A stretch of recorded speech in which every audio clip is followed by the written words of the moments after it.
اللہ تبارک و تعالی اس دنیا کے اندر بہت سارے لوگوں کو منصب اور مقام عطا فرماتا ہے۔ بہت سارے لوگ ایسے ہوتے ہیں جنہیں اللہ تبارک و تعالی زندگی میں بڑے بڑے مواقع عطا کرتا ہے۔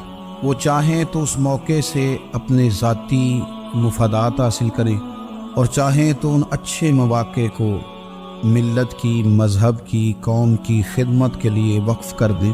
کچھ لوگ ایسے ہوتے ہیں کہ جو کسی مقصد کے حصول کی طرف سفر تو کر رہے ہوتے ہیں، لیکن اس کے پیچھے زیادہ تر ان کے ذاتی مفادات کار فرما ہوتے ہیں اور وہ اپنے دنیاوی مقاصد کے لیے، اپنے اور اپنے خاندان کے دنیاوی فوائد کے لیے کوشش کر رہے ہوتے ہیں۔ ایسے لوگ بھی محدود رہ جاتے ہیں، ان کی سوچ بھی محدود رہ جاتی ہے اور کئی دفعہ کچھ تھوڑی دیر کے لیے ان کے نام ابھرتے ہیں اور پھر ہمیشہ کے لیے دب جاتے ہیں۔ کچھ لوگ ایسے ہوتے ہیں جو زندگی کے اندر اللہ کے لیے، اللہ تعالیٰ کی رضا کے لیے، رسول پاک صلی اللہ تعالیٰ علیہ وسلم کی خوشنودی حاصل کرنے کے لیے، دین کی، ملت کی، ملک کی سربلندی کے لیے آگے آنا چاہتے ہیں۔ میرا رب کریم قرآن مجید سورہ حج میں ارشاد فرماتا ہے کہ الذین ان مکناہم فی الارض، کچھ لوگ ایسے ہیں کہ اگر ہم انہیں زمین میں اقتدار دیں، زمین میں اگر ہم انہیں قابو دیں تو وہ کیا کریں گے؟ اقاموا الصلاۃ و آتوا الزکوٰۃ، وہ نماز قائم کریں گے، زکوٰۃ ادا کریں گے، وامروا بالمعروف، نیکی کا حکم دیں گے، ونہوا عن المنکر، اور لوگوں کو بری باتوں سے منع کریں گے۔ وہ دینی، فکری، اصلاحی انقلاب برپا کر دیں گے، نماز کو عام کریں گے، زکوٰۃ کو عام کریں گے، بھلائی کا حکم دیں گے اور برائی سے منع کریں گے۔ اللہ تبارک و تعالیٰ نے ان لوگوں کو جب اقتدار دیا، وہ کون لوگ تھے؟ سیدنا صدیق اکبر، حضرت فاروق اعظم، سیدنا عثمان غنی، حضرت مولا علی رضوان اللہ تعالی علیہم اجمعین۔ اللہ نے جب ان لوگوں کو اقتدار دیا زمین کے اندر، اللہ تبارک و تعالی نے انہیں نبی پاک علیہ الصلوۃ والسلام کی نیابت کے لیے چنا، تو ان لوگوں نے یہ انقلاب برپا کیا، نمازیں عام ہو گئیں، شوق سے لوگ صدقات و خیرات دینے لگے، بھلائی عام ہوئی، برائی کا کلا کما کیا گیا۔ ہمارے ہاں بھی لوگ احتساب کی باتیں کرتے ہیں، ہمارے ہاں بھی لوگ کہتے ہیں کہ میں رشوت خوری کو، کرپشن کو، ناجائز چیزوں کو ہمیشہ کے لیے جڑ سے اکھیڑ پھینکوں گا۔ لوگ دوسروں سے مطالبہ کرتے ہیں کہ یہ سارے کام جائز کریں، لیکن خود اس پر عمل کرنے کو تیار نہیں ہوتے۔ یاد رکھ لیں کہ یہ جو احتساب ہے، یہ انسان کی اپنی ذات سے شروع ہوتا ہے۔ آپ جب نظام احتساب دنیا کے اندر مستحکم کرنا چاہتے ہیں تو اس میں پھر آپ کو اپنی ذات کو سامنے پیش کرنا پڑے گا۔ آج ہم بات کرنے جا رہے ہیں سیدنا فاروق اعظم رضی اللہ تعالیٰ عنہ۔ تو جناب عمر فاروق رضی اللہ تعالیٰ عنہ کا جو نظام احتساب ہے، انہوں نے اس کو گھر سے شروع کیا تھا، اپنے آپ سے اس کا آغاز فرمایا تھا۔ ہمارے ہاں یہ ہوتا ہے کہ جس بندے کے اکاؤنٹ میں اچھے خاصے پیسے ہیں، وہ بل جمع کرانے جائے تو اسے لائن میں نہیں لگنا پڑتا، مینیجر صاحب اسے آگے بلا لیتے، تو وہ بعد میں کیا کہہ رہا ہوتا ہے؟ کہتا ہے دیکھو اللہ نے کتنی عزت دی ہے، مجھے لائن میں نہیں لگنا پڑا۔ بھائی لائن میں لگنا تو آپ کا یہ تھا کہ آپ سمجھتے ہیں کہ سارے مسلمان ہیں، مومنین ہیں، برابر ہیں، تو میں کسی کو تکلیف میں مبتلا نہ کروں۔ جب آپ آگے چلے گئے تھے تو آپ نے بہت سارے لوگوں کا حق مارا تھا، وہ لائن میں جو لگے ہوئے تھے ان کا وقت لمبا ہو گیا تھا۔ آپ نے تو اپنے آپ کو احتساب کے لیے پیش ہی نہیں کیا، بلکہ آپ نے کہہ دیا کہ جناب میرا تو رتبہ اعلیٰ ہے، لہذا یہ میرا حق بنتا تھا، مجھے تو استحکام ملنا چاہیے تھا۔ یہاں بہت سارے لوگوں نے اپنے حق میں چیزوں کو اور رنگ میں پیش کیا۔ سیدنا فاروق اعظم رضی اللہ تعالیٰ عنہ نے اس نظام احتساب کو اپنے گھر سے شروع فرمایا۔ حضرت عمر فاروق رضی اللہ تعالیٰ عنہ اپنے بچوں سے فرمایا کرتے تھے کہ جب میں حکم لوگوں کو کروں گا نا، اپنی رعایا کو، مسلمانوں کو میں کوئی حکم دوں گا تو تمہیں پہلے اس پر عمل کرنا پڑے گا۔ آپ فرمایا کرتے تھے یاد رکھنا لوگ تمہیں اس طرح دیکھیں گے، لوگ اس طرح تمہیں دیکھیں گے جس طرح گوشت کھانے والا پرندہ گوشت کو دیکھا کرتا ہے۔ چیل گوشت کھاتی ہے تو کیا کبھی اس کو پیغام بھیجنا پڑا ہے کہ تو آجا یہاں گائے مر گئی ہے، بھینس مر گئی؟ خود بخود اس کی نظر ہوتی ہے، وہ پہنچ جاتی ہے۔ جناب عمر فرمانے لگے میرے گھر والوں، میرے بیٹوں، میری بیٹیوں، میری اہلیہ، لوگ تمہیں اس طرح دیکھیں گے جس طرح گوشت کھانے والے پرندے دیکھتے ہیں، لہذا میں جب کسی کو عمل کروں تو پہلے تمہیں اس پر عمل کرنا پڑے گا جب میں کسی کو حکم دوں۔ آپ فرمانے لگے یاد رکھنا اگر تم نے میرا حکم نہ مانا تو غیروں نے حکم نہ مانا تو انہیں ایک سزا ملے گی، اور اگر میرے گھر والوں نے نہ مانا تو ڈبل سزا ملے گی، تم پر ڈبل سختی کی جائے گی کہ تم نے میری بات کیوں نہیں مانی۔ یہ نظام احتساب ہے۔ ہم نہ دوسروں کے بچوں کا گلا کاٹ کے اپنے بچوں کی خوشیاں لینا چاہتے ہیں، ہم چاہتے ہیں کہ دوسروں کے بچوں کے حصوں کا مال میرے گھر میں آ جاتا ہے۔ کچھ لوگوں کی سیاست چل جاتی ہے، کچھ لوگوں کا فریب اور فراڈ کام کر جاتا ہے، لیکن وہ گھر روشن نہیں ہوتے۔ ان گھروں میں پیسہ ہوتا ہے پر قرار رخصت ہو جاتا ہے۔ ان گھروں میں آسانیاں اور وسعتیں تو آ جاتی ہیں، لیکن ایک دوسرے کا احترام ختم ہو جاتا ہے۔ سیدنا فاروق اعظم رضی اللہ تعالیٰ عنہ کا یہ طریقہ تھا کہ وہ اپنے بچوں پر سختی کرتے۔ آپ ہمارے ملک میں یہ نظام ہے، موجودہ حکمران ہو یا ان سے پچھلے، بچے سب کے ملک سے باہر رہتے ہیں، یہاں رہتے ہیں تو محلات میں، باہر جاتے ہیں تو بڑی بڑی آسائشوں میں۔ ان کے بچوں کے لیے قانون بھی الگ سے ہیں، قاعدے بھی الگ سے ہیں، اور ہمارے ملک کے اندر تو ایک باقاعدہ پروٹوکول کا سسٹم ہے۔ اس سسٹم سے گزر کر بڑے بڑے لوگ چلنا پسند کرتے ہیں۔ ہمارے زمانے میں بھی کچھ چیزیں سرکاری ہوتی ہیں خالص، لیکن عجیب نظام ہے نا، ہر چیز کا کرایہ بڑھ جاتا ہے، سرکاری دکان کا نہیں بڑھتا۔ باقی دکانیں 5-6 سال کے لیے ملتی ہیں، سرکاری دکان پہ آپ قبضہ کرنا چاہیں تو پورے 100 سال کے لیے مل جاتی ہے، چونکہ یہ عام عوام کی پراپرٹی ہے تو اس کے ساتھ جو مرضی کو سلوک کرے۔ ایک سرکاری چراگاہ تھی جس کے اندر جانور چرا کرتے تھے، ہمارے ہاں بھی پنجاب میں کچھ جگہیں ہوتی ہیں تو ہم لوگ کہتے ہیں شام لاٹ ہے۔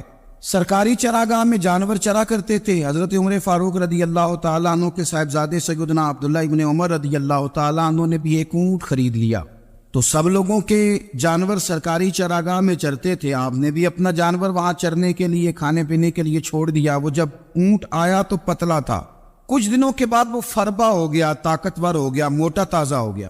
حضرت سیدنا عبداللہ ابن عمر رضی اللہ تعالیٰ عنہ نے بیچا تو وہ ڈبل قیمت سے بھی زیادہ کا بکا، کیونکہ پہلے دبلا پتلا تھا، اب موٹا تازہ فربا ہو گیا۔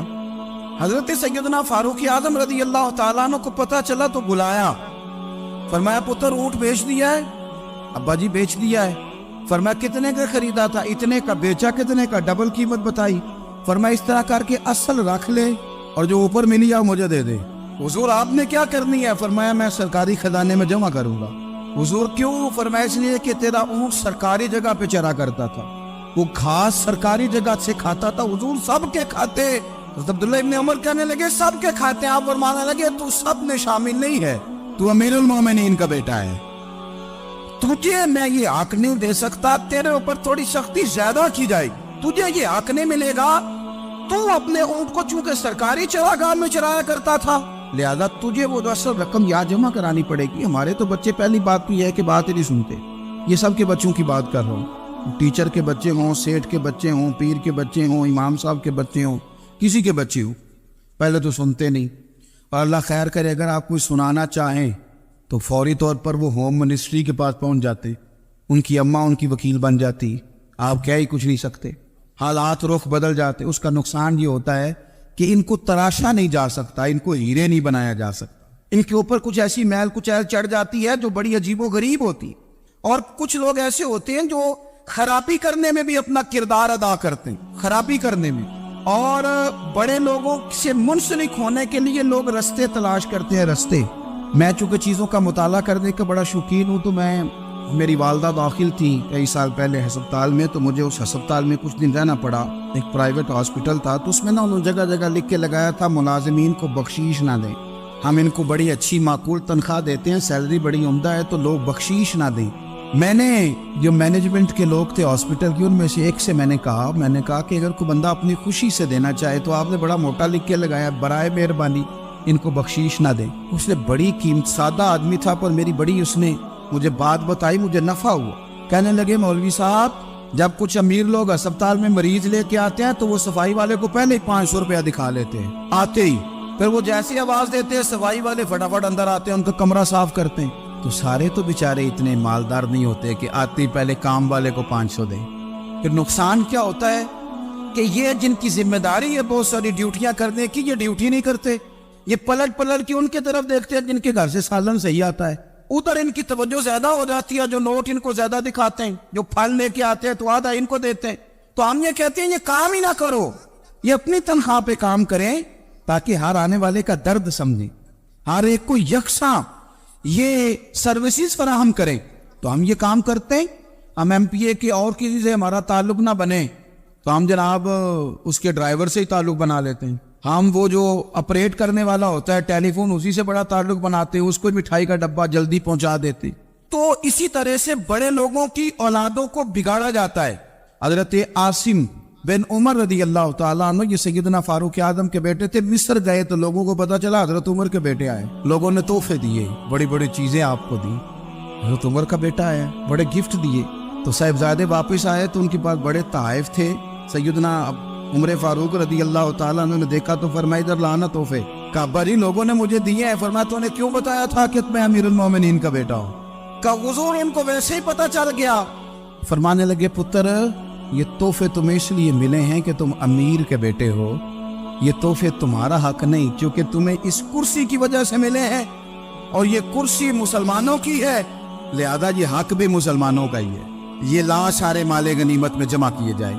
آپ اپنے گھر سے جب احتساب شروع کرتے ہیں، اپنے گھر سے، اور یہ یاد رکھیں یہ جو لوگ آتے ہیں آپ کے بچوں کو نوازنے کے لیے، یہ انہیں خراب کرتے ہیں، بگاڑ پیدا کرتے ہیں، یہ عجیب و غریب سی چیزوں میں مبتلا کر دیتے ہیں. بچوں کا نقصان ہوتا ہے کل کلام. پھر جو شاپر اچھا لے کے آئے پیر صاحب کے بچے ذرا اس سے پیار سے ملتے ہیں، نقصان ہو جاتا ہے. یہ دستے نگر ہو جاتے ہیں، یہ لوگوں کی طرف جیتے ہیں، دوسروں پہ ڈیپینڈ کرنے لگتے ہیں. حضرت ابو موسیٰ اشعری رضی اللہ تعالیٰ عنہ نے پہلے تو ایک قلین بڑا سونا تھا، تو آپ نے حضرت عمر کے گھر بھیج دیا کہ چلو ان کے گھر میں ان کی اہلیہ بچھا لیں گی.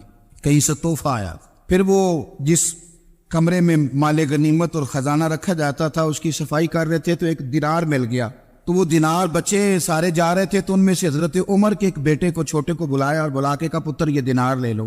حضرت عمر نے دیکھا کہ بیٹے کے ہاتھ میں دینار بھی ہے اور گھر میں قالین بھی ہے. ایک موقع پہ وہ قالین گیا، ایک موقع پر بچے کو ایک دینار دیا. تو حضرت عمر اپنی اہلیہ سے پوچھنے لگے یہ کہاں سے آیا قالین؟ کہا جناب ابو موسیٰ اشعری رضی اللہ تعالیٰ عنہ نے بھیجا ہے.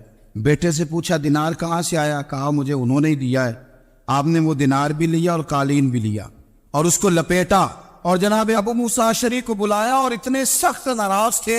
فرمانے لگے ابو موسیٰ اشعری سے کہنا میرے پاس پیدل آئے، گھوڑے پہ نہ آئے. اور جب آئے حضرت ابو موسیٰ اشعری تو جناب عمر اتنے ناراض ہوئے کہ وہ قالین لپیٹ کر تو ان کے سر پہ مار دیا. فرمانے لگے پکڑو اپنا دینار، تمہیں پورے مدینے میں میرے بیٹے کے علاوہ کوئی اور نہیں ملے گا جسے تم خراب کر سکو.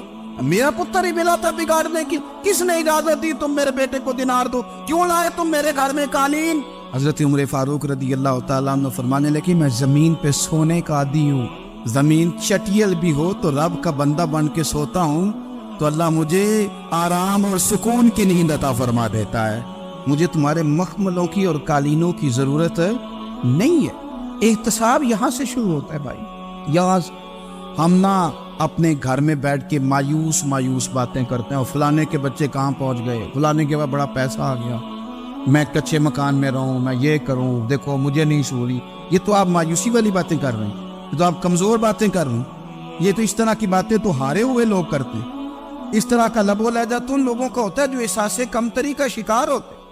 یہ آپ نے کس طرح کا لب و لہجہ اور اپنے بچوں کو آپ بھکاری بنا رہے ہیں تاکہ دوسروں کو دیکھ کے تو مایوس ہو جائے.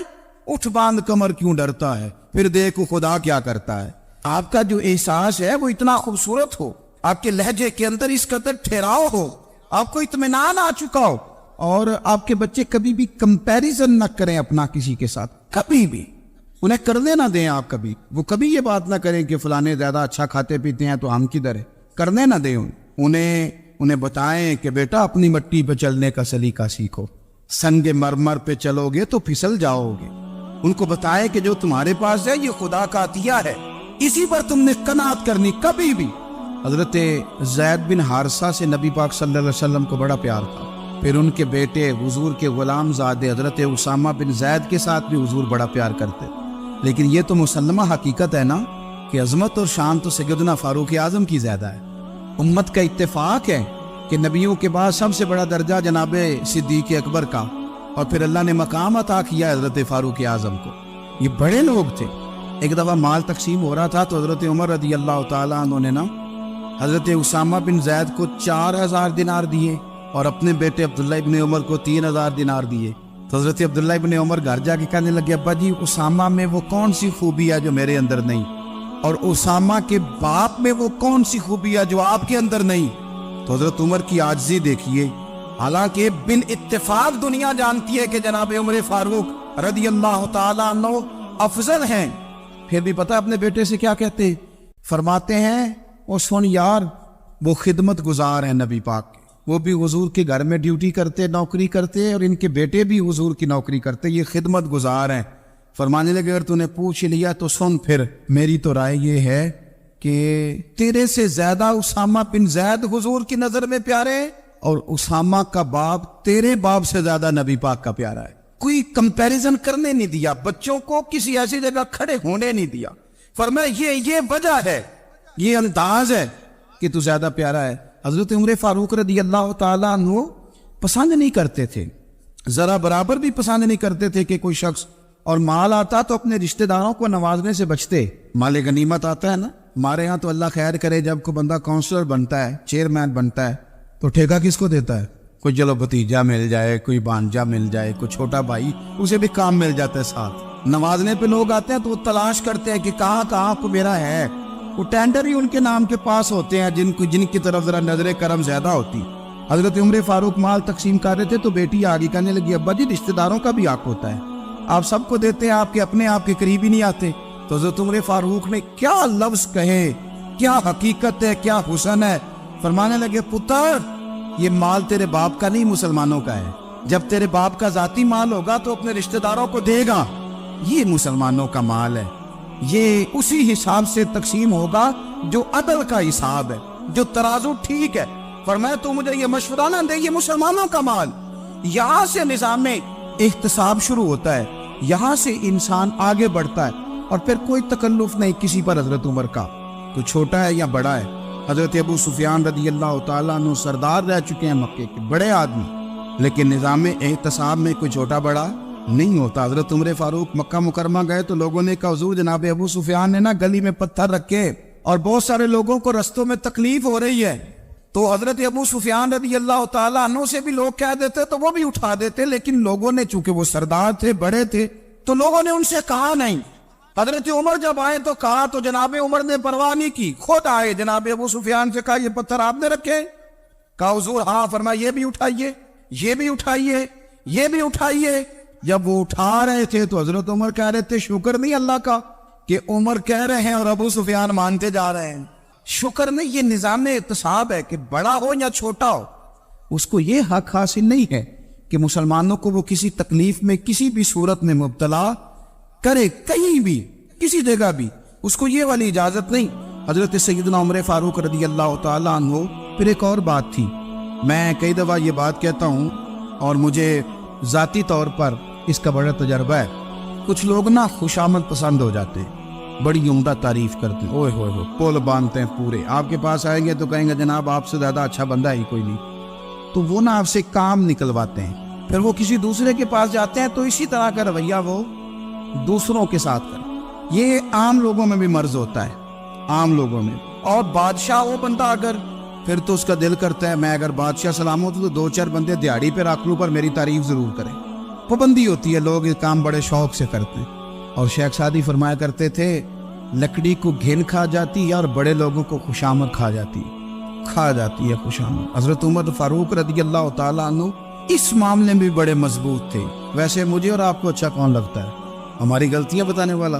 ہمارے ایسا فرمایا کرتے تھے اپنے دشمنوں کی باتوں پر بھی غور رکھو، تمہارے دشمن تمہیں نکھار دیتے ہیں، تمہارے اندر جو کوتاہیاں ہوتی ہیں وہ تمہیں پتہ چل جاتی ہیں کہ یہاں میری اصلاح ہو رہی، ان پر غور کرو وہ کیا کہتے ہیں۔ حضرت عمر فاروق کی تعریف کی ایک بندے نے، کمال تعریف کی، وہ اس کا خیال تھا کہ رزلٹ بڑا شاندار آئے گا، بادشاہ کی تعریف ہوتی تھی تو پھر تھیلی جاتی تھی اشرفیوں کی، کمال رزلٹ آئے گا۔ تو حضرت عمر جب وہ پوری کر چکا نا بات تو فرمانے لگے تو خود بھی ہلاک ہوا اور مجھے بھی ہلاک ہی کر دیا ہے، خود بھی تباہ ہوا ہے مجھے بھی تباہ کر دیا، کس طرح کی باتیں کر رہے۔ ایک بندہ اور آیا اور اس نے آ کے کہا کہ پوری امت میں سب سے افضل ہے فاروق اعظم آپ ہی ہیں۔ حضرت عمر فاروق فرمانے لگے تجھے تیری ماں روئے، ابو بکر تجھ سے بھی افضل تھے، تیرے باپ سے بھی افضل تھے، اور صدیق اکبر مجھ سے بھی افضل ہیں اور میرے باپ سے بھی افضل ہے۔ یہ تو کس طرح کی بات کر رہا ہے؟ یہاں ہر شے ہضم نہیں ہو جاتی، فوری طور پہ لوگ ڈکار بھی پورا نہیں لیتے۔ قرآن مجید نے کہا فَلَا تُزَكُّوا أَنفُسَكُمْ هُوَ أَعْلَمُ بِمَنِ اتَّقَىٰ، اپنے منہ سے نہ کہو میں پاک صاف ہوں، اللہ زیادہ بہتر جانتا ہے کہ تم میں سے پرہیزگار کون ہے۔ اپنے منہ سے تعریفیں کرتے کراتے ہو، یہ مزاج چھوڑ دے۔ حضرت عمر رضی اللہ تعالیٰ عنہ پسند نہیں کرتے۔ ایک آدمی نہ چلتا تھا وہاں تو بڑا متکبرانہ چال کے ساتھ چلتا، حضرت عمر نے دیکھا، یہاں تک احتساب فرماتے، زمین پہ زور زور سے پیر پٹکتا، چال بڑی اس کی متکبرانہ، لوگ بڑے پریشان ہوتے۔ حضرت عمر نے ایک دن سمجھایا، باز نہیں آیا، اگلے دن پہ درہ نکال لیا، لگائے 4 درے، فرمایا آج کے بعد نہ چلنا اس طرح مدینے میں پیر پٹک پٹک کے۔ اس وقت تو اسے غصہ لگا، لیکن کچھ دیر کے بعد نا جب غصہ اترا تو حضرت عمر کے پاس آیا، کہنے لگا حضور اللہ آپ کا بھلا کرے، آپ نے درے نہیں مارے، آپ نے تو شیطان بھگا دیا جو میرے ساتھ چمٹا ہوا تھا، چمٹا ہوا شیطان آپ نے مجھ سے بھگا دیا ہے۔ یاد رکھیں مسند امام احمد بن حنبل میں حدیث ہے، اللہ کے پیارے رسول صلی اللہ علیہ وسلم فرماتے ہیں جو دنیا میں متکبرانہ چال کے ساتھ چلتا ہے نا، قیامت کے دن وہ اللہ سے اس حال میں ملے گا کہ رب اس سے ناراض ہوگا۔ متکبرانہ چال سے نہیں چلیں گے۔ تو حضرت فاروق اعظم رضی اللہ تعالیٰ عنہ کا یہ طریقہ تھا کہ آپ خیال کرتے، اور پتہ کس طرح کا آپ کا مزاج تھا، فرماتے تھے تقسیم کرو، دوسروں کا بھی خیال رکھو۔ جس طرح بندہ دیوانہ وار نہیں لوگوں کا خیال رکھتا کہ بندہ بگڑے کوئی نہ، دیوانہ وار۔ کچھ لوگ تبلیغ کرتے ہیں رسمی، اور کچھ لوگ ایسے ہوتے ہیں جو لوگوں کی اصلاح میں دیوانے ہو جاتے، ان کی خواہش ہوتی ہے یہاں بھی بندہ ٹھیک ہو جائے، یہاں بھی بندہ ٹھیک ہو جائے، یہاں بھی بندہ ٹھیک۔ کچھ لوگ کڑی نگرانی کرتے ہیں کہ انسان بگڑنے نہ پائے۔ حضرت عمر فاروق رضی اللہ تعالیٰ عنہ نا گوشت والی دکان کے پیچھے جا کے بیٹھ گئے کئی دنوں تک۔ وہ کہنے لگا حضور یہاں کیا ہے؟ فرمایا تو اپنا کام کرنا۔ گوشت والی دکان پہ بیٹھے، کام کر اپنا، نگرانی کرنے لگے حضرت عمر۔ پھر آپ نے نا وہ بندے پکڑ لیے، کون؟ جو 2 دن مسلسل گوشت خریدنے آئے، پکڑ کے کھڑا کر لیا۔ فرمایا تو کل بھی گوشت لینے آیا تھا؟ حضور ہاں۔ فرمایا آج پھر کھائے گا؟ حضور جی۔ تو آپ فرمانے لگے کیا تیرے محلے سے غربت ختم ہو گئی ہے؟ تیرے رشتہ دار سارے پیٹ بھر کے کھاتے ہیں، تو 2 دن گوشت لینے آتا ہے۔ فرمایا آج کے بعد مسلسل گوشت لینے آیا تو درے سے ماروں گا، خبردار یہ کام نہ کرنا۔ یہاں تک نظام احتساب کا جب خیال رکھا جائے پھر حالات بگڑا نہیں کرتے، پھر وہ قابو میں رہا کرتے۔ حضرت عمر فاروق رضی اللہ تعالیٰ عنہ اس ترتیب کے ساتھ اصلاح کرتے، اس ترتیب کے ساتھ۔ سیدنا فاروق اعظم رضی اللہ تعالیٰ عنہ کی ایک بات آخر میں عرض کرنی ہے، وہ میں بھی اپنے اوپر لاگو کروں، آپ بھی غور کریں۔ حضرت عمر فاروق رضی اللہ تعالیٰ عنہ نے نا خط لکھا حضرت ابو موسیٰ اشعری کو۔ آپ فرمانے لگے یاد رکھنا جو گورنر، جو امیر اپنے رب کریم کی فرما برداری کرتا رہتا ہے نا، اس کی رعایا بھی اس کی فرما برداری کرتی ہے، اور جو لوگ اپنے رب کریم کی فرما برداری چھوڑ دیتے ہیں پھر جنہوں نے ان کی فرما برداری کرنی ہوتی ہے وہ ان کی فرما برداری چھوڑ دیتے۔ آپ نے سپہ سالاروں کو خط لکھے تھے، فوج کے جو جرنیل تھے، کمانڈو تھے، ان کو خط لکھے تھے، فرمایا جو سپاہی نماز نہیں پڑھتا اسے فوج سے نکال دو، اور ساتھ لکھا تھا یاد رکھو جو رب کا وفادار نہیں وہ ہمارا کیسے ہو سکتا ہے، نکال دو ان لوگوں کو، فوج سے الگ کر دو۔ ہم آج جو بے پناہ پریشان ہیں، ہمارے بچے بات نہیں مانتے، شاگرد بات نہیں مانتے، ہم شکوے کرتے ہیں، بے ادبی بڑھ گئی۔ ادب کے ساتھ میں گزارش کروں گا بڑوں کی بارگاہوں میں، جو میری طرح کے بڑے بنے ہوئے ہیں، بزرگوں سے نہیں بات کرتا، ان سے میں کہوں گا کہ ہمیں ایک دفعہ اپنے اوپر بھی تو غور کر لینا چاہیے، کہیں ایسا تو نہیں ہے کہ ہم جب تک اللہ تعالیٰ کے فرما بردار تھے، جب تک ہم تقوی کے معیار پر تھے، ہماری بات ماننے والے ہماری بات مان رہے تھے، کہیں ایسا تو نہیں کہ ہم اس معیار سے ہل گئے ہیں تو اب جو ہمارے فرما بردار تھے وہاں سے ہل گئے۔ حضرت عمر رضی اللہ تعالیٰ عنہ فرمایا کرتے تھے کہ لوگوں کو عجب میں مبتلا نہیں ہونا چاہیے، خود پسندی کا جو ماحول ہوتا ہے اس سے لوگوں کو ہمیشہ نکلنا چاہیے۔ حضرت عمر کے ایک صاحبزادے نے کنگھی کر لی، اچھا لباس پہن لیا تو درہ مارا جناب عمر نے، تو آپ کی بیٹی کہنے لگی ابا یہ تو بالکل جائز ہے، اچھے کپڑے پہننا، اچھا لباس پہننا اور سر میں کنگھی کر لینا، اس پر درہ کیوں مار دیا؟ تو آپ فرمانے لگے بیٹا یہ خود پسندی میں مبتلا ہونے لگا تھا، یہ اپنے آپ کو بہت بھلا سمجھنے لگا تھا، اس کا خیال تھا کہ میں ہی ہوں، میرے علاوہ کوئی نہیں، یہ اس مقام پہ جا رہا تھا جہاں اس کی تربیت رک جاتی، اس لیے درہ مارا ہے۔ ایک دفعہ حکومتی معاملات کے اندر آپ کی اہلیہ نے مشورہ دینا چاہا، بڑے کام بیویاں نہیں کرتی، بڑے بڑے معاملات میں مداخلت نہیں کرتی۔ ہمارے بر صغیر میں وہ بادشاہ نہیں گزرا کہ جو فیصلہ کرتا تھا تو کرسی پہ بیٹھ جاتا تھا اور پردے کے پیچھے اس کی بیوی بیٹھ جاتی تھی، اور جب وہ فیصلہ سنانے لگتا تو یوں گردن پیچھے کرتا اور اہلیہ جو کہتی وہ فیصلہ سنا دیتا۔ لیکن ایک دفعہ خاتون نے ایک آدمی کو حضرت عمر نے معزول کیا تو آپ کی اہلیہ نے، اس آدمی کی اہلیہ حضرت عمر کی اہلیہ سے ملی ہوگی، تو خاتون نے ذرا سفارش کرنی چاہیے، تو جناب عمر فاروق رضی اللہ تعالیٰ عنہ کے ہاتھ میں عصا تھا، ڈنڈا تھا، 2-3 دفعہ زمین پہ مارا، فرمایا تمہیں کس نے اجازت دی ہے حکومتی معاملات میں مشورہ دینے کی؟ یہ مشورہ مولا علی دیں گے یا عثمان غنی دیں گے؟ آپ کو کس نے اجازت دی؟ وہ حکومتی معاملات، وہ مسلمانوں کا اجتماعی معاملہ، وہ مسلمان دیکھیں، آپ کو اس میں آنے کی اجازت نہیں ہے، جو آپ کی ذمہ داریاں ہیں، آپ کے حقوق ہیں، ان پر آپ بات کریں۔ تو بھائی نظام میں احتساب اپنی ذات سے شروع کریں۔ ہماری اولادیں، ہمارے بچے، وہ باہر سے انہوں نے زیادہ اثر نہیں لیا، ہم نے انہیں بتایا ہے کہ ہم بڑے غریب ہیں، ہم بڑے مجبور ہیں، ہم تو بڑے کمزور ہیں، ہماری تو سنتا کوئی نہیں، یہ تو امیروں کا ملک ہے، اس میں تو فلانے کو اہمیت حاصل ہے۔ ان باتوں نے ہمارے بچوں کو کمزور کیا ہے، ان باتوں نے ہمارے بچوں کے دلوں میں احساس کمزوری پیدا کیا ہے۔ آپ ان کو جینا سکھائیں، آپ ان لوگوں کو بتلائیں کہ رب کریم نے جو تمہارے لیے بہتر سمجھا وہ تمہیں اپنے فضل سے بڑا عطا فرمایا ہے۔ آپ ان کو ان کے مقام پر رہ کر خوددار اور قناعت پسند ہونا سکھائیں، آپ یقین کریں گھر امن والا بن جائے گا۔ بچے اگر بھنا ہوا گوشت کھا رہے ہوں اور پھر بھی لاڑی رہے ہوں کہ مسالہ میری مرضی کا نہیں، سٹائل میری مرضی کا نہیں، ٹیسٹ میری مرضی کا نہیں، یہ والا گوشت میں نے نہیں کھانا، یہ اس طرح کر کے بھنا ہوتا تو پھر میں نے کھانا تھا، وہ زیادہ خوفناک صورتحال ہو جاتی ہے۔ لیکن اگر ابا جی، اماں جی، گھر والے کھیتوں میں کام کر رہے ہوں اور بچے اچار کے ساتھ روٹی لے کے جائے اور بننے میں بیٹھ کے، پھٹے پہ بیٹھ کے وہ پھر کھانا شروع کریں، اور جب وہ اچار آئے اور وہ ایک دوسرے کو کہیں کہ آج تو 2 کلے ہو گئے میرے کام کے، اس دفعہ تو دیکھنا ہماری فصل کتنی شاندار ہوگی، ایک دوسرے کو دیکھ دیکھ کے وہ ہنسے اور مسکرائے اور ان کی باتوں میں لذت ہو، اور پھر وہ کہیں کہ آم بڑے اچھے مل گئے تھے، دیکھو اچار کتنا سونا آ گیا ہے، دیکھو یہ کس قدر زیادہ اچھا ٹیسٹ ہے، تیل بھی بڑا اچھا ہے، گال بھی بڑے وقت پہ گیا ہے۔ آپ یقین کریں یوں لگتا ہے کہ کائنات کی سب سے بہترین روٹی یہ لوگ کھا رہے ہیں۔ یہ سوچ حضرت عمر نے ہمیں دی ہے۔ حضرت عمر کا بیٹا مصر گیا، وہاں سے کمائی کر کے لایا، تجارت کرنے گیا، لاکھوں کا مال۔ کون سا باپ ہے دنیا میں جس کا بیٹا باہر سے پیسے لے کے آئے تو ابا تفصیل پوچھے کہ بیٹا کہاں سے کمائے، کہاں سے لایا، کتنے ملے، کیوں آئے؟ کون سا باپ تفصیل پوچھتا ہے؟ ابا تو کہتا ہے لا صحیح، اور تعریفیں کرتا ہے میرا بیٹا بڑی کمائی کرتا ہے۔ کبھی پوچھا ہے اس سے کہ ڈیوٹی صحیح دیتا ہے کہ نہیں؟ کبھی پوچھا ہے کہ تو ایمانداری کی روزی لاتا ہے کہ حرام کی کماتا ہے؟ یہ باپ کی ذمہ داری ہے، یہ اماں کی ذمہ داری ہے۔ پھر کہتا ہے بیماری کیسے آ گئی، پریشانی کیسے آ گئی؟ تو نے کبھی سوال کیا اپنی اولاد سے؟ حضرت عمر فاروق رضی اللہ تعالیٰ عنہ کا بیٹا مصر سے پیسے کما کے لایا تو جناب عمر نے بلایا، فرمایا بیٹے اتنی تو تیرے پاس راس ہی نہیں تھی، تھوڑے سے تو پیسے لے کے گیا تھا، اتنی کمائی کیسے ہو گئی؟ اتنے تو پیسے نہیں تھے صاحب، کہاں سے کمائی لائے؟ اس نے کہا ابا جی وہ جو میرے چچا ہے نا مصر کے گورنر، آپ کے دوست، انہوں نے میری مدد کی ہے۔ فرمایا جتنے لوگ گئے تھے سب کی ہے مدد اس نے؟ کہا نہیں صرف میرے کی۔ فرمایا تیرے کیوں کی؟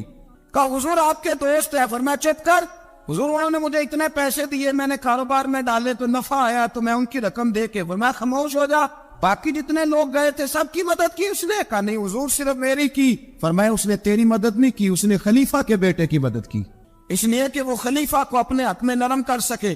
فرمایا آدھا مال تیرا ہے، آدھا مال غنیمت کا ہے، مال خزانہ کا ہے، مسلمانوں کا ہے، اس لیے کہ تو جو وہاں سے مال کما کے لایا ہے وہ اپنے باپ کے خلیفہ ہونے کی وجہ سے کما کے لایا ہے، لہذا رکھ ادھر۔ یا کہتے ہیں کدھر سے آیا، کیسے آیا، کون سا حساب دے، کیا کرے؟ او بھائی حضرت عمر رضی اللہ تعالیٰ عنہ کا اپنی اولاد کے بارے میں یہ رنگ ہے۔ ایک جنگ سے نا خوشبو آئی، خوشبو بڑی مہنگی ہوتی تھی، عرب میں خوشبو آج بھی بڑی مہنگی ہے، وہ زیادہ استعمال کرتے۔ میری باتوں کی سمجھ آ رہی ہے میرے بھائی؟ بڑی مہنگی خوشبو تھی۔ جب وہ خوشبو آئی تو حضرت عمر نے کہا، گھر میں پہلے پہنچی حضرت عمر کے، چونکہ زیادہ عورتیں استعمال کرتی تھی گھر کے اندر خوشبو، مرد بھی لگاتے تھے۔ حضرت عمر نے اپنی بیوی سے کہا، آپ کی زوجہ تو تھی وہ بڑی خوشبو کو پسند کرتی۔ حضرت عمر نے اپنی زوجہ سے کہا کہ خوشبو لاؤ، میں نے ایک عورت کی ڈیوٹی لگائی ہے، وہ خوشبو تول کے نا تو حصہ برابر صحابہ میں بانٹ دے گی۔ تو آپ کی زوجہ کہنے لگی کسی بی بی کی ڈیوٹی لگانے کی کیا ضرورت تھی، میں جو موجود تھی میں بانٹ دیتی ہوں تول کے حصہ برابر۔ آپ نے فرمایا نہیں تو رہنے دے، وہ فلانی بی بی بانٹے گی۔ حضور میں نے بھی بانٹنی ہے، میرے پہ کچھ حق ہے؟ آپ نے فرمایا نہیں تو تفصیل نہ پوچھ، تو خوشبو دے دے، کوئی اور بانٹے گی۔ خاتون خانہ تھی نا، کہنے لگی نہیں مجھے بھی آج آپ کو بتانا ہی پڑے گا کہ کوئی جو بانٹ سکتی ہے تو میں کیوں نہیں بانٹ سکتی؟ زوجہ کہتی عمر نے بات کی تو میری چیخیں نکل گئیں. حضرت عمر فرمانے لگے جب تو خوشبو بانٹے گی نا تیرے ہاتھوں کو بھی لگے گی, تیرے دوپٹوں کو بھی لگ جائے گی. اگر رب کریم نے مجھ سے سوال پوچھا کہ عمر خوشبو تو مسلمانوں کی تھی, تیری بیوی کے دوپٹے کو کیوں لگ گئی, تو میں اللہ کے حضور کیا جواب دوں گا؟ اگر اللہ نے یہ سوال کیا کہ تیری بیوی نے کیوں لگائی, وہ تو حصہ تھا مسلمانوں کا, تو نے تیری بیوی نے کیوں لگائی؟ تو فرمایا میں نہیں چاہتا کہ اللہ کے حضور مجھے اور تجھے باز پرس ہو, لہذا کسی اور کو بانٹنے دے. زوجہ روئی اور تڑپ کے کہنے لگی عمر مجھے لگتا ہے صبح قیامت بھی تیری بیوی ہونے کی وجہ سے اللہ مجھے جنت عطا فرما دے گا, تیری زوجہ ہونے کی برکت سے. بھائی یہ معیار رکھا, خدا کی قسم ایسا شخص تاریخ میں دوبارہ نہیں آیا. اتنا بڑا آدمی, اتنا بڑا شخص, اتنا بڑا آدمی, اور پھر رنگ یہ ہے کہ عمر 22 لاکھ مربع میل کا حکمران, اور کھجور کے درخت کے نیچے مٹی کا ڈیلا لے کے سو گئے ہیں, پرواہ کوئی نہیں, کوئی مسئلہ ہی نہیں. 2 غلام ساتھ بیٹھے, ایک روٹی حضرت عمر نے گھر سے منگوائی, تھوڑا سا سرکہ, تو غلام کہنے لگے ہم نے بھی کھانی ہے. فرمایا کوئی حرج نہیں, روٹی کو پیٹ بھر کے کھانا ضروری تو نہیں, 3 حصوں میں بانٹ لیتے. ایک آدمی آیا ہوا تھا مصر کا رہنے والا ملنے کے لیے, اس نے پوچھا عمر کدھر ہے, تو کہا وہ ادھر جاؤ مسجد میں بیٹھے ہوں گے. اور واپس آیا تو کہنے لگا وہاں تو 3 غلام بیٹھے, ایک روٹی بانٹ بانٹ کے کھا رہے ہیں, لگتا ہے کئی دنوں سے روٹی نہیں ملی. کہا 3 غلام تو کوئی نہیں, وہاں 2 ہی تھے, تیسرے تو امیر المومنین تھے. اس نے کہا نہیں 3 غلام ہیں, کپڑے بھی ایک طرح کے پہنے ہوئے, بلکہ 2 کے تو پھر صحیح ہے, تیسرے کے تو زیادہ ماڑے ہیں. کپڑے بھی ایک طرح کے, کھانا پینا بھی ایک طرح کا, اور ان کا نشست برخاست بھی ایک طرح کی ہے, لہذا کوئی فرق نہیں. حضرت ابو ہریرہ کہتے ہیں میں لے کے آیا, اور جناب عمر کو جب میں نے کچی زمین میں تامت سمیٹ بیٹھے دیکھا تو میں رو پڑا. میں نے اس مصر سے آنے والے کو کہا تو اس کے جلوے دیکھ, اگر اس کی ذات میں اتنا حسن ہے تو محمد عربی کا مقام کیا ہوگا, مقام غور. 10 محرم کو لوگ دیگے پکائیں گے نا, ہم بھی پکائیں گے انشاءاللہ, یہاں بھی پروگرام ہوگا. تو 10 محرم کو جو دیگ پکنی ہے تو ایسا نہیں ہو سکتا کہ 1 محرم کو حضرت عمر کے نام کی بھی کوئی پک جائے. اگر امام حسن حسین کے نام کی دیگیں پکے تو جو امام حسن حسین کے سے پیار کرنے والے, جو امام حسن حسین سے, ہم لوگوں نے بھی عجیب رٹا اپنایا ہے نا, ہم لوگ بات کا ایک پہلو دیکھتے ہیں دوسرا نہیں دیکھتے. حضرت امام حسن اور حسین کو بھی نبی پاک نے شہید کہا, اور جناب عمر کو بھی رسول اللہ نے خود شہید فرمایا. فرمایا شہید ہے, خود فرمایا اپنی زبان سے کہ یہ شہید ہے, خود میرا عمر شہید ہے. تو ان کے نام کی دیگ نہیں پکنی چاہیے, اس طرف نہیں ہماری توجہ ہونی چاہیے. اور اہل بیت نبوی, یہ بات میں پہلے بھی کرتا ہوں, آج پھر کرنا ضروری سمجھتا ہوں. اہل بیت کا پیار سن لو کان کھول کے, اہل بیت کا پیار اگر ہمیں کسی نے سکھایا ہے تو سیدنا عمر فاروق نے سکھایا ہے. اہل بیت نبوت کی محبت اگر کسی نے سکھائی ہے تو کس نے سکھائی ہے؟ بول کے بتائیے. حضرت عمر نے. اہل بیت کا پیار ہمیں حضرت عمر نے بول کر کے سکھایا ہے. بھائی یاد رکھے, کسی کی طاقت نہیں تھی دم مارنے کی حضرت عمر کے سامنے, طاقت ہی نہیں تھی. کیسر و کسرا کانپ جاتے تھے, جرأت ہی نہیں کرتے تھے حضرت. اور ہمارے تو تعلقات بڑے ہیں نا غیروں سے. حضرت ابو موسیٰ اشعری رضی اللہ تعالیٰ عنہ فرماتے ہیں میرا منشی عیسائی تھا, وہ کاتب کہتے تھے وہ لوگ, میرا حساب کتاب عیسائی تھا. تو فرماتے ایک دن میں نے وہ سارا حساب کتاب لین دین کے حضرت عمر کو دکھایا تو فرمانے لگے جس میں لکھے ہیں اس کو بلاؤ. کہنے لگے وہ ضرور مسجد نہیں آ سکتا. کیوں نہیں آ سکتا؟ کہنے لگے وہ عیسائی ہے. کہتے ہیں حضرت عمر جلال میں آ گئے. آپ فرمانے لگے جنہیں رب دور کرتا ہے تم کیوں قریب کرتے ہو, جنہیں اللہ دور کرتا ہے. فرمایا تم غیروں کو اگر عہدے دو گے تو اپنوں کا کیا بنے گا؟ اگر تم غیروں کو عہدے دو گے تو اپنوں کا. ہم نے غیروں کو عہدے دیے تو دیکھا نا اپنے کس طرح کاٹے جا رہے ہیں. غیروں کو جو عہدے دے دیے, جرانے سارے غیروں سے روز دعویٰ ہوتا ہے چین ہمارا سجن ہے, چین ہمارا دوست ہے. او بھائی دوست ہے تو اس سے کہو نا کہ برما تو تمہاری ایک چھوٹی سی ریاست ہے, چین کے بغیر تو وہ سانس بھی نہیں لے سکتا. اس کو کہو نا اس حکومت پہ دباؤ ڈالے. لیکن ہم لوگوں نے غیروں کو ہوتے دیے تو اپنے پس گئے. حضرت عمر کہتے تھے ذمی کا ہم ادب کریں گے, ذمی کافر کا ہم, ایسا کافر جو مسلمان ریاست کو قبول کرے, بدامنی نہ پھیلائے. ایک آدمی کو آپ نے دیکھا آنکھوں سے نابینا ہے اور بھیک مانگ رہا ہے, تو حضرت عمر کو نظر آ گیا. فرمایا کون ہو؟ اس نے کہا میں یہودی ہوں. فرمایا بھیک کیوں مانگتی ہو؟ کہا جب تک تندرست تھا مسلمانوں کو جزیہ دیتا تھا, بوڑھا ہو گیا ہوں کیا کروں. حضرت عمر نے گھوڑے کی پشت پہ بٹھایا, کافر کو گھوڑے کی پشت پہ بٹھایا اور بٹھا کے مدینے لائے. حضرت علی شیر خدا وزیر خزانہ تھے. فرمایا علی اس کا وظیفہ جاری کرو. کہا یہ کون ہے؟ فرمایا یہ یہودی ہے لیکن یہ ہمیں جزیہ دیتا رہا, بوڑھا ہو گیا بیچارہ, بھیک مانگنے پہ مجبور ہے, ہماری حکومت کے اندر رہتا ہے, اس کا پورا وظیفہ جتنا خرچہ اتنا وظیفہ لگاؤ. حضرت علی کہتے میں وظیفہ لگا رہا تھا اور وہ میرے نبی کا کلمہ پڑھ رہا تھا, وہ رسول اللہ کا کلمہ پڑھ رہا تھا. یہ مزاج, یہ نہیں کہ کافر. حضرت عمر نے گورنروں کو خط لکھے تھے کہ زبردستی کسی کو مسلمان نہیں کرنا, جہاں ان کی عبادت گاہیں بنی ہو تو گرانی نہیں, کوئی مندر کوئی گرجا ضائع نہیں کرنا. اسلام سب کو جینے کا موقع دیتا ہے, پر بے ایمانو ظالموں بدذاتوں تمہیں یہ کہتا ہے کہ ہم تمہیں جینے کا موقع دیتے, تم بھی مسلمانوں کو جینے کا موقع دو. امام حسن ملنے, آپ یقین کریں میں جب اس واقعہ کو پڑھتا ہوں تو میرا دل جھوم جاتا ہے. میں کہتا ہوں یار ڈاٹا ہونا اپنی جگہ پہ, عشق ہونا اپنی جگہ پہ, انسان کا باوقار ہونا اپنی جگہ. جہاں کھڑے ہونا تھا وہاں یہ کھڑے ہوتے تھے, اور جہاں جھکنا تھا وہاں یہ. ان لوگوں میں اقبال نے کہا تھا تیری نگاہ ناز سے دونوں مراد پا گئے, عقلِ غیاب و جستجو عشق حضور و اس طرح. جہاں اگر آیا ہے سامنے کیسر و کسرا تو عمر جیسا دلیر کوئی نہیں, اگر سامنے آیا ایران کا بادشاہ تو عمر جیسا تگڑا کوئی نہیں, اگر آیا ہے سامنے غسان کا بادشاہ تو عمر جیسا عادل کوئی نہیں. لیکن اگر علی کا بیٹا آیا ہے, اگر فاطمہ کے لال پارے آئے ہیں تو پھر فاروق اعظم سے جیسا محب کوئی نہیں, پھر ان سے جیسا پیار کرنے والا کوئی نہیں. اندر بیٹھے ہیں جناب عمر, اندر تنہائی میں کچھ وزیروں سے گفتگو ہو رہی ہے, میٹنگیں جاری ہے. آپ کے بیٹے ملنے آئے جناب عبداللہ ابن عمر, ابا جی ملنے آئے. بات ٹھہرو, بات کر رہا ہوں, کوئی نہ اندر آئے. صاحبزادہ باہر کھڑا ہے. تھوڑی دیر گزری تو امام حسن بھی آ گئے. کون آئے؟ آپ کو عجب ملے گا امام صاحب کا نام لینے سے, وہ سردار ہے جنتیوں. حسن تیری نسل پاک میں ہے بچہ بچہ نور کا, تو ہے نور تیرا سب کرانا. امام حسن آئے تو حضرت عبداللہ ابن عمر کو دروازے پہ کھڑے دیکھا. کامر المومنین کہاں ہیں؟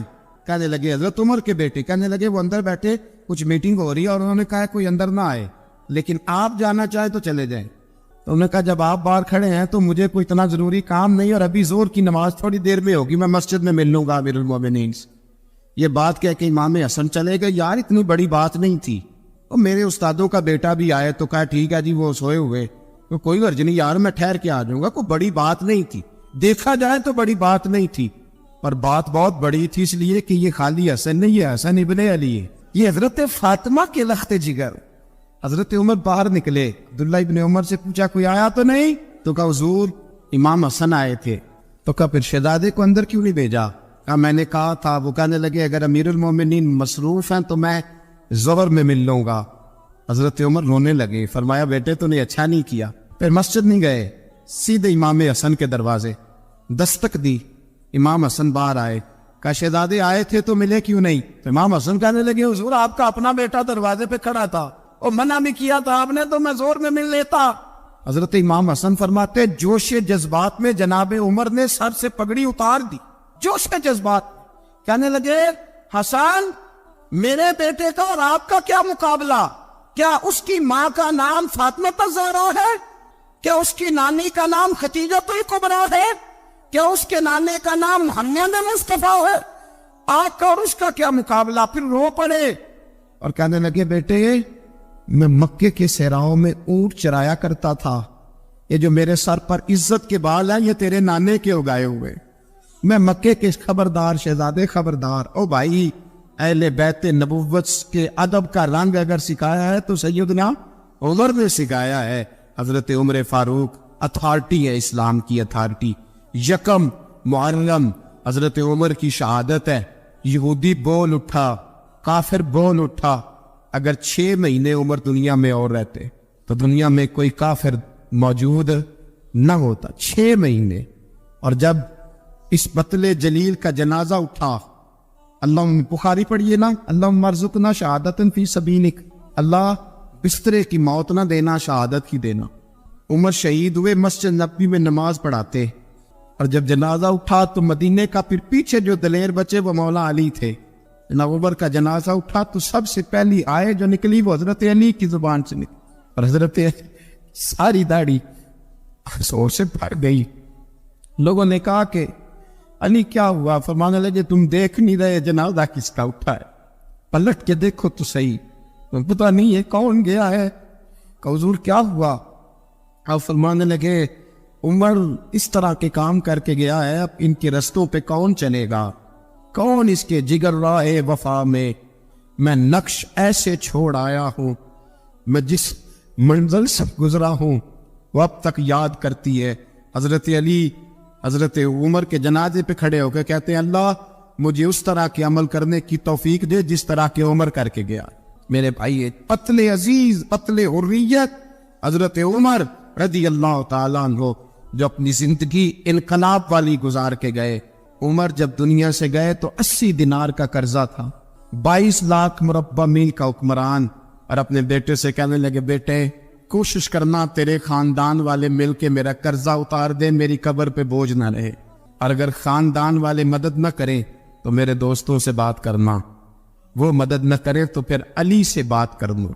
ان کا پیار آپس میں اتنا، اور تو اختلاف ثابت کر رہا۔ 80 دینار کا قرضہ چھوڑ کر حضرت عمر دنیا سے گئے، اور جاتی دفعہ کہہ گئے میرے بعد میرے بچوں کو حکومت کے مشورے میں بھی شامل نہ کرنا، حکومت کے مشورے میں بھی میری اولاد شامل نہ ہو۔ اتنا بڑا شخص اتنا بڑا رنگ دے کے یکم محرم کو جب عمر فاروق کا وصال ہوا تو بیٹے سے کہنے لگی اماں عائشہ سے جا کے کہو میرا بھی نبی پاک کے روزے میں دفن ہونے کو دل کرتا ہے۔ ایک قبر کی جگہ ہے اماں جی نے اپنے لیے رکھی ہے، بخاری یا بخاری۔ حضرت عائشہ کے پاس صاحبزادے گئے، کہنے لگے اماں جی عمر کو زخم لگ گیا ہے، حالت بڑی پریشانی والی ہے۔ وہ کہتے ہیں اگر اماں اجازت دے۔ سید عائشہ رو پڑی، فرمانے لگی کہ اپنی قبر کی جگہ تو لینا کسی کو دیتا، پر عمر نے کمال ہی بڑا کیا، اسے کہو جاؤ گنبد خضرا میں قیامت تک جو مصطفیٰ پہ اور ابو بکر پہ سلام پڑے گا وہ تجھ پہ بھی سلام پڑھ کے جائے، جاؤ میں نے جگہ دی۔ حضرت عمر فاروق رضی اللہ تعالیٰ عنہ مدینے کی گلی سے گزر رہے، امیر المومنین ہے، مدینے کی گلی سے گزر رہے ہیں، ایک گھر کے اندر سے بچیوں کے رونے کی آواز آئی، بچیاں رو رہی ہیں، اور بچی اپنی ماں سے کیا کہتی ہے؟ کہتی اماں ابو بکر تو اب انتقال کر گئے، حضرت عمر کا پہلے دن ہے خلافت کا، اب ہمارا کیا بنے گا؟ ابو بکر تو وصال کر گئے۔ حضرت عمر فاروق رضی اللہ تعالیٰ عنہ نے رونے کی آواز سنی، دروازے پہ دستک دی، کہا بیٹو کیا بات ہے؟ تو بچیاں کہنے لگی عمر ہمارے ابا جی ہماری 10-15 بکریاں ہیں، تو ہمارے والد صاحب ان کا دودھ دھو کے بیچا کرتے تھے، گزارا ہو جاتا تھا۔ جس دن ابا جی فوت ہوئے تو اس دن سے لے کر ابو بکر صدیق روز عصر کے بعد آیا کرتے تھے، ہماری بکریوں کا دودھ دھو کے دیتے تھے، کچھ ہم پیتی تھی کچھ بیچ لیتی تھی، گزارا چلتا تھا۔ جس دن ابو بکر صدیق خلیفہ بنے تو ہم نے جا کے کہا ابو بکر اب کون دودھ دھوئے گا؟ تو سیدنا صدیق اکبر رضی اللہ تعالیٰ عنہ نے فرمایا بیٹے پہلے تو میں مرضی سے خدمت کرتا تھا، اب تو مصطفیٰ کی امت کی نوکری میری ڈیوٹی بن گئی ہے، تو میں آؤں گا۔ بچیاں رو رہی ہیں، حضرت عمر کو بتاتی ہے، کہتی ہیں ابو بکر چلے گئے ہیں تو ہم پریشان ہیں، یتیم ہیں، لوارث ہیں، بھائی کوئی نہیں، کون آئے گا، کون دیکھ بھال کرے گا؟ حضرت عمر فاروق گھٹنوں کے مل زمین پہ بیٹھ گئے، ان چھوٹی چھوٹی بچیوں کو سینے سے لگایا، فرمانے لگے میں ابو بکر کا کیا کروں، میرے لیے رستے بڑے مشکل کر گیا ہے، میں اس کے کس بادشاہ وقت ہو کے وہ غریبوں کے گھروں میں آ کے ان کی بکریوں کا دودھ بھی دھوتا تھا، امیر المومنین ہو کے یہ رنگ بھی تھا، اور میں بیٹیوں فکر نہ کرنا، جب تک عمر زندہ رہے گا عمر آتا رہے گا، یہ نوکری کرتا رہے گا۔ کوئی دن بیتے تو حضرت عمر فاروق کو یاد آیا مدینے میں ایک بوڑھی اماں بھی رہتی ہے جس کا کوئی گھر کا کام کرنے والا نہیں، اور جس بی بی کا کوئی بال بچہ نہیں، اور آنکھوں سے بھی وہ نابینی ہے۔ حضرت ابو بکر صدیق رات کے سناٹے میں جایا کرتے تھے، اس کے گھر میں جھاڑو دیتے تھے، یہ بادشاہ ہے، اس کی فقیری کا رنگ دیکھو، اس کو کنویں سے پانی بھر کے لا کے دیتے تھے، اور یہ لفظ آپ سنیں گے تو حیران ہو جائیں گے۔ اس بوڑھی اماں کے لیے نا ایک کونے میں گھر میں دور بار سیل میں ایک جگہ کھود دی تھی جہاں وہ بی بی پخانہ اور پیشاب کرتی تھی۔ امیر المومنین حضرت ابو بکر صدیق رات کو جاتے تھے اور اس کا وہ پخانہ وہاں سے اٹھا کے باہر پھینک کے آیا کرتے تھے۔ اس عورت نے پیغام بھیجا کہ عمر سے کہو میری بھی ڈیوٹیاں تو نہیں سر انجام دینی ہے۔ عمر فاروق ساری رات کام کرتے، سناٹا گہرا ہوتا، جھاڑو دبایا ہے بغل میں، اور عمر فاروق نکلے ہوئے اس بی بی کے گھر میں جھاڑو دیا جا رہا ہے۔ حضرت انس بن مالک فرماتے ہیں میں نے آخری عمر میں بھی اس بوڑھے عمر کو دیکھا ہے، اس بڑھاپے میں بھی میں نے اس شخص کو دیکھا ہے کہ جب وجود کمزور ہو گیا، داڑھی سفید ہو گئی، لیکن پھر بھی اس کا انداز نہیں بدلا۔ اس نے ساری زندگی بادشاہی میں فقیری کر کے گزار دی، یہ پھر بھی کسی کے گھر میں جھاڑو دیتا ہے، کسی کی بکریوں کا دودھ دھوتا ہے، یہ کسی غریب میرے دوست یہ۔ اور جب سیدنا فاروق اعظم رضی اللہ تعالیٰ عنہ خطبہ دینے بیٹھتے تو کپڑے پھٹے ہیں، پیبند لگے ہیں، مزاج سادہ ہے، بڑا مال آیا ہے، بڑا مال، لیکن تقسیم کر دیا۔ اور یہی انداز آگے اپنے گورنروں کو دیا۔ حضرت سعید بن عامر رضی اللہ تعالیٰ عنہ آپ کے گورنر ہیں، حمص کے گورنر ہیں۔ جب لسٹ آئی نا غریبوں کی، حضرت عمر نے کہا کہ حمص کے جتنے غریب لوگ ہیں ان کی لسٹ بنا کے بھیجو، ان کو چندہ لگانا ہے۔ تو 17ویں 18ویں نمبر پر حضرت سعید بن عامر کا نام بھی آ گیا، گورنر صاحب کا۔ تو حضرت عمر نے سوچا شاید کوئی اور سعید بن عامر ہے، فرمانے لگے یہ کون ہے؟ جس کی ڈیوٹی لگائی تھی اس سے کہنے لگے یہ سعید کون ہے؟ تو کہا حضرت جی ہمارے صوبے کا گورنر۔ تو فرمایا اس کی لسٹ فقیروں میں؟ فرمانے لگے پتہ نہیں آپ نے کیا رنگ بھر کے بھیجا ہے، مہینہ مہینہ یہ شخص درختوں کے پتے کھا کے گزارا کر دیتا۔ کہ یہ میں فرشتوں کی کہانیاں نہیں سنا رہا آپ کو، میں آپ کو جنات کی عالم بالا کی باتیں نہیں، اس دھرتی پہ بسنے والے، اس دھرتی پہ وقت گزارنے والے میرے رسول پاک کے تیار کردہ ہیروں کی باتیں عرض کر رہا ہوں۔ حضرت عمر گئے ایک دفعہ، کہا مجھے بتاؤ تمہارا گورنر کیسا ہے؟ تو حمص کے لوگ کہنے لگے ہمیں اپنے گورنر سے 4 شکایتیں۔ کون کون سی؟ کہ پہلی بات تو یہ ہے کہ گورنر صاحب کو چاہیے فجر کے وقت آئے، یہ سورج نکل آتا ہے تو باہر آتے ہیں گھر سے، آپ کہہ کے تو دیکھیں کسی معمولی سرکاری ملازم سے بھی، پھر آپ دیکھیے آپ کا کیا بنتا ہے۔ کہا یہ سورج نکلتے وقت آتے ہیں۔ دوسری شکایت یہ ہے کہ دن کو ملتے ہیں رات کو نہیں ملتے۔ تیسری شکایت یہ ہے کہ مہینے میں ایک دن ملتے ہی نہیں گورنر صاحب۔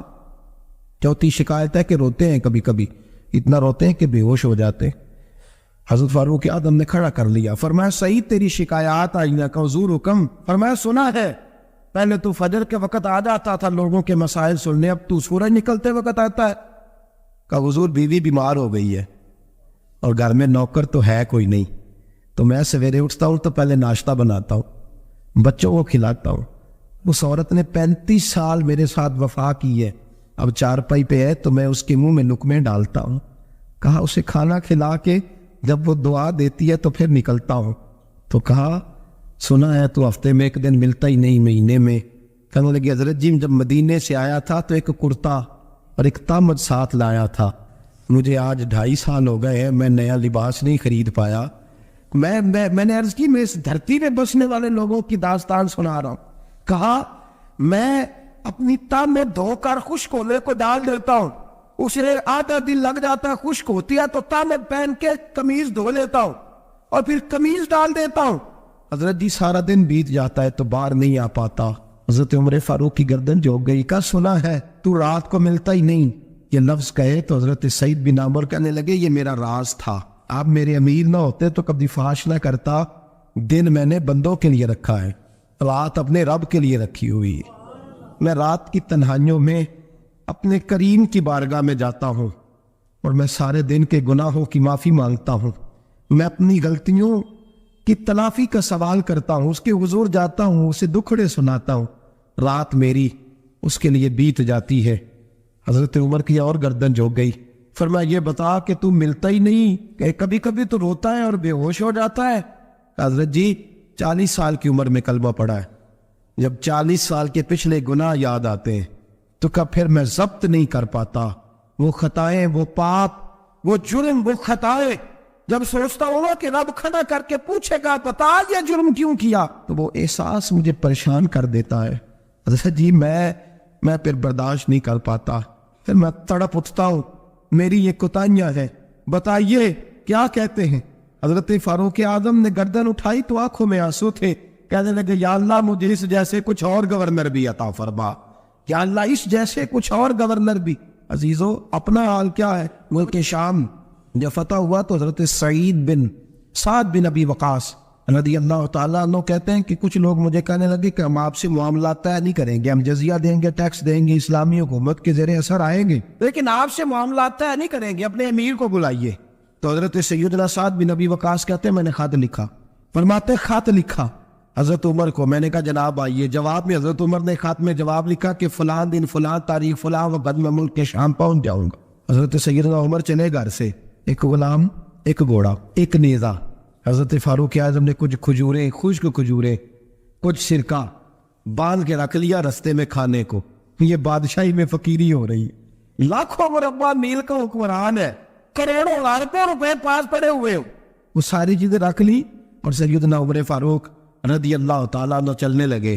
اب غلام سے کہنے لگے بھئی میرا گھوڑا ذرا ماڑا ہے, کمزور ہے, طے کر لیں اتنے میل تو گھوڑے پہ بیٹھے گا, میں پیدل چلوں گا, پھر اتنے میل میں گھوڑے پہ بیٹھوں گا, تو پیدل چلے گا. ملک کے شام پہنچنے کا وقت آ گیا. جب وقت آیا تو پیدل چلنے کی سواری حضرت عمر کی تھی, ان کی باری تھی پیدل چلنے کی, اور سواری پر سوار ہونے کی باری غلام کی تھی. تو یہ لوگ رشتے کرتے ہیں نا تو کرائے کی کار لے کے چلے جاتے ہیں. بعد میں وہ پوچھتے ہیں کہ تسی تے کار تے آئے سو. ہم اپنے آپ کو بنانے کے لیے جھوٹی انا بھی خریدنی پڑے تو خریدنے سے ہم پرہیز. ہم جو بتاتے ہیں وہ ہم ہوتے نہیں, اور جو ہوتے ہیں وہ ہم بتاتے ہیں. حضرت سیدنا عمر فاروق رضی اللہ تعالیٰ عنہ سواری پہ غلام ہے, خود پیدل ہے, اور حال کیا ہے, بارش ہوئی تھی تو کچھ پانی کھڑا تھا چھوٹے چھوٹے جوہڑوں میں, چھوٹے چھوٹے تالاب بنے ہوئے تھے, پانی کھڑا تھا. تو حضرت عمر فاروق رضی اللہ تعالیٰ چمڑے کے جوتے پہنے, وہ جوتے دونوں اتار کے تو بغل میں دبا لیے. حضرت سعد بن ابی وقاص فرماتے ہیں اسی بغل میں نیزہ رکھ لیا اور تامت تھوڑا اونچا کر لیا کہ پانی سے چلنا ہے, اور غلام کو گھوڑے پہ بٹھایا ہے اور گھوڑے کی لگام پکڑی ہے تو یوں پیچھے رکھی ہوئی ہے, اور حضرت سیدنا فاروق اعظم رضی اللہ تعالیٰ عنہ آ رہے ہیں. غلام کہنے لگا حضور لوگ دیکھ رہے ہیں, مہربانی کرے بیٹھ جائیں. فرمانے لگے نہیں باری تیری ہے, تو ہی بیٹھے گا. اس نے کہا حضور نہیں وہ تو ٹھیک ہے, کوئی باری فرض تو نہیں نہ ہو گئی, آپ مہربانی کریں آپ آ جائیں, ذرا لوگ آ رہے ہیں. فرمایا تمہیں کہا تھا, غلام کا تھا, میں نے تیسری دفعہ کہا تو حضرت عمر نے جلال سے دیکھا, اور جناب عمر کا جلال تو زمین کانپنے لگ جاتی تھی. کہتے ہیں کہا حضور آپ آ جائیں, تو کہتے تجھے کہا ہے نا چپ کر کے بیٹھا رہے. کہتے ہیں میں گھوڑے پہ ہی کانپنے لگا. غلام اب حضرت سعد بن ابی وقاص کہتے ہیں سورج غروب ہو رہا تھا, شعائیں پانی میں پڑ رہی تھی. حضرت عمر پانی سے, میں نے غور سے دیکھا تو دوڑا گیا. جا کے نا بچے نہیں مشورہ دیتے ابا جی کو, ابا جی اج نہیں کریدا, دور بدل گیا جے. کہتے میں دوڑا گیا اور جا کر کے حضرت سیدنا عمر فاروق کو کہا حضور مہربانی کریں, ٹھیک ہے آپ کی درویشی سے کون آگاہ نہیں, وزیر کھڑے ہیں, سفیر کھڑے ہیں, بڑے بڑے عمراء, بڑے بڑے ملکوں کے حکمران ہیں, آپ مہربانی کریں یہ تام ذرا نیچا کریں, اور جوتا پہن لیں, اگر خراب ہو گیا تو اللہ نیا بھی دے دے گا, اور مہربانی کریں ذرا غلام کو کہیں نیچے آ جائے. حضرت عمر کہنے لگے تمہیں کیا تکلیف ہے؟ کہا حضرت جی وہ وزیر مشیر کھڑے ہیں, یہودی ہیں, عیسائی ہیں, نجرانی ہیں, وہ بڑے بڑے مذاہب کے بڑے بڑے ملکوں کے, آپ کا بڑا نام سنا ہے. حضرت سیدنا سعد بن ابی وقاص فرماتے ہیں میرے ساتھ اتنا ترش رویہ حضرت عمر کا پہلے کبھی نہیں ہوا. کہتے ماتھے پہ شکن آیا اور کہنے لگا تجھے تیری مار ہوئے, ان 4 لوگوں کے لیے میں اپنے نبی کا طریقہ چھوڑ دوں, ان 4 دنیا داروں کے لیے نبی پاک کا طریقہ چھوڑ دوں.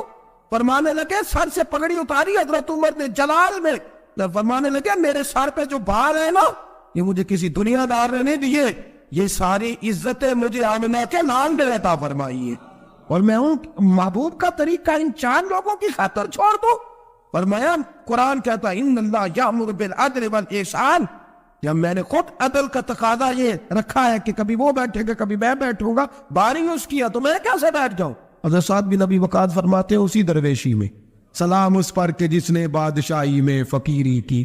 کہتے ہیں اسی درویشی میں حضرت عمر پہنچے تو جو پہلے ڈرا کرتے تھے جب حضرت عمر آئے تو انہیں کامتے بھی دیکھا, رونے اور بڑھ گیا, ان کے دلوں کے اندر حضرت عمر کا دبدبا اور بڑھ گیا, اور میرے کانوں میں کہنے لگے سعد پہلے سنا تھا لیکن دنیا سچی کہتی ہے, جو حال محمد اور محمد کے غلاموں کا ہے صلی اللہ علیہ, وہ دنیا میں دوسرا کوئی حاصل کر سکتا.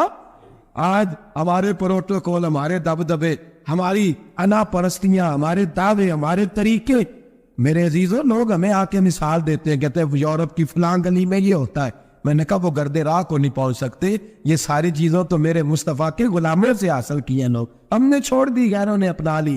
خدا را اپنی زندگی میں تبدیلی لائیں, درویشی, سادگی, بے تکلفی, یہ زندگی حسین ہوتی ہے, یہ زندگی سکون والی ہوتی ہے, یہ زندگی اچھی ہوتی ہے, یہ فرحت اور تازگی والی ہوتی ہے. اپنے آپ کو ان تکلیفوں اور آلائشوں میں مبتلا نہ کرے. اگر اللہ مال دے، عزت دے، دولت دے، اللہ تعالیٰ نفاست عطا کرے تو پھر اپنے آپ کو سادہ کریں، آزاد کریں، کھلی ہوئی کتاب بنا کے اپنے آپ کو رکھیں۔ مجھے ایک بچہ کہنے لگا حضرت جی جب بھی آتے ہیں آپ کہیں بیٹھے مل جاتے ہیں، ہم کسی کو لا کے کہتے ہیں جناب حضرت جی بڑے مصروف ہیں اور آپ یہاں آگ تاپ رہے ہیں جلا کے، مہربانی فرمائیں۔ میں نے کہا یار 2-4 دن تو بن سور کے بیٹھنا بندے کے لیے آسان ہوتا ہے، سارا دن ملمہ سازی کر کے رکھنا اتنا آسان کام ہو تو ویسے بھی بندہ جو ہو وہ نظر آئے تو اس کے لیے زیادہ بہتر ہوتا ہے، جو ہو وہ دکھائی دے، وہ زندگی آسان ہو جاتی ہے، بہتر ہو جاتی ہے۔ اور ویسے بھی جو کھلی ہوئی کتاب ہوتی ہے اس میں لوگ مشکوک نہیں ہوتے، جو بندی ہوئی ہوتی ہے نا اس میں لوگوں کو خبر نہیں ہوتی کہ نہ جانے یہ کیا معاملہ ہے۔ میرے عزیزو اپنے آپ کو بے تکلف بنائے۔ بے تکلف سے مراد یہ نہیں کہ جیسے بے تکلفی ہم نے ایک غلط چیز کا نام بے تکلفی رکھ دیا ہے کہ جو آدمی بات بات پہ ٹھٹھا کرے، بات بات میں مذاق کرے وہ بے تکلف ہوتا ہے۔ یہ تو بے تکلفی اسلام اس کو پسند ہی نہیں۔ بے تکلفی سے مراد یہ ہے کہ جھوٹی انا نہیں بنائے، جھوٹے معاملات اپنے گرد نہیں اوڑے۔ اپنی اگر اللہ آپ کو بہت زیادہ مال و دولت دیتا ہے تو جتنا وہ مولانا رومی کہتے ہیں جتنا ٹہنی پہ پھل زیادہ لگتا ہے نا اتنی وہ ٹہنی جھک جاتی ہے۔ جو اکڑی ہوتی ہے سمجھو وہ خالی ہوتی ہے۔ اگر آپ پھلدار ہیں تو پھر آپ کو جھکے، پھر آپ کو با اخلاق ہونا چاہیے، با محبت ہونا چاہیے، پیار والا ہونا چاہیے۔ زندگی میں اس چیز کو ضرور اپنائیے۔ بڑے لوگ وہی ہوتے ہیں جن کا کردار بڑا ہوتا ہے، بڑے وہی ہوتے ہیں جن کی بات بڑی ہوتی ہے۔ کوئی باتوں سے اور پروٹوکول سے کبھی بڑا نہیں ہوتا، ہمیشہ مدحت خیر الانام میں گزرے، دعا ہے یوں اور درود و سلام میں گزرے۔ آخر دعوانا الحمدللہ۔ حضرت عمر کا جیون اسلامی اتہاس میں بہادری، نیائے پریتا اور انوشاسن کا پرتیک ہے۔ ان کا اصلی نام عمر ابن الخطاب تھا اور وہ دوسرے خلیفہ بنے جنہوں نے اسلامی سامراجیہ کو نہ صرف دور دور تک پھیلایا بلکہ اسے ایک آدرش شاسن پرنالی کا روپ بھی دیا۔ حضرت عمر نے پرشاسنک سدھاروں، آرتھک نیائے اور مانوتا کی سیوا میں اپنے جیون کو سمرپت کر دیا۔ ان کی نیائے پریتا اتنی پرسدھ تھی کہ ان کی حکومت میں نہ کیول مسلم بلکہ غیر مسلم بھی اپنے ادھیکاروں کے لیے ان سے کھل کر نیائے کی امید رکھتے تھے۔ حضرت عمر کا شاسن ایک انوٹھا ماڈل تھا جس میں ساماجک نیائے، سمانتا اور انصاف کے اصولوں کو پرمکھتا دی گئی۔ ان کے دور میں سینا کو سنگٹھت اور انوشاست بنایا گیا، پرشاسنک ڈھانچے کو مضبوط کیا گیا اور ناگرکوں کے لیے کلیانکاری یوجناؤں کی شروعات ہوئی۔ انہوں نے بازاروں میں منافع خوری اور دھوکہ دھڑی پر روک لگانے کے لیے ایک الگ وبھاگ بنایا جو بازاروں کی نیمت نگرانی کرتا تھا۔ ان کی نیتیوں نے ویاپار، شکشا اور سواستھ سیواؤں کو بھی بڑھاوا دیا جس سے لوگوں کا جیون سطر بہتر ہوا۔ حضرت عمر کا درشٹیکون کیول اسلامی اصولوں تک سیمت نہیں تھا بلکہ وہ ہر دھرم اور جاتی کے لوگوں کا سمان کرتے تھے۔ انہوں نے جذبہ خدمت، سیوا کی بھاونا کو اپنی زندگی کا حصہ بنا لیا تھا۔ وہ رات کو خود شہر کی گلیوں میں گھومتے تھے تاکہ کسی بھی ضرورت مند یا اسہائے کی مدد کر سکیں۔ ایک بار جب انہوں نے ایک مہیلا کو بچوں کے لیے کھانا نہ ہونے کی وجہ سے تڑپتے ہوئے دیکھا تو انہوں نے خود اپنے کندھوں پر اناج کا بوجھ اٹھا کر اس پریوار کی مدد کی۔ حضرت عمر کے سمے میں شکشا اور گیان کا پرچار پرسار بھی پرمکھ تھا۔ انہوں نے نیائے پرنالی میں سدھار کیا تاکہ نیائے کا پیغام ہر ویکتی تک پہنچے۔ ان کے شاسن میں مہلائیں اور بچے بھی سرکشت محسوس کرتے تھے اور ان کو شکشا اور وکاس کے اوسر دیے گئے۔ وہ کہتے تھے کہ اگر فرات ندی کے کنارے ایک کتا بھی بھوکا مر جائے تو اس کی ذمہ داری میری ہوگی۔ ان کی یہ سوچ اس بات کا پرتیک تھی کہ وہ ہر جیو کے پرتی کرونا اور انصاف کا بھاو رکھتے تھے۔ حضرت عمر کی یہ شخصیت آج بھی دنیا کے سامنے انسانیت، سیوا اور نیائے کی مثال کے روپ میں کھڑی ہے۔ ان کی شکشائیں اور ان کے اصول ہمیں بتاتے ہیں کہ ایک سچا لیڈر وہی ہے جو اپنی جنتا کی بہتری کے لیے ہر سمے سمرپت رہے۔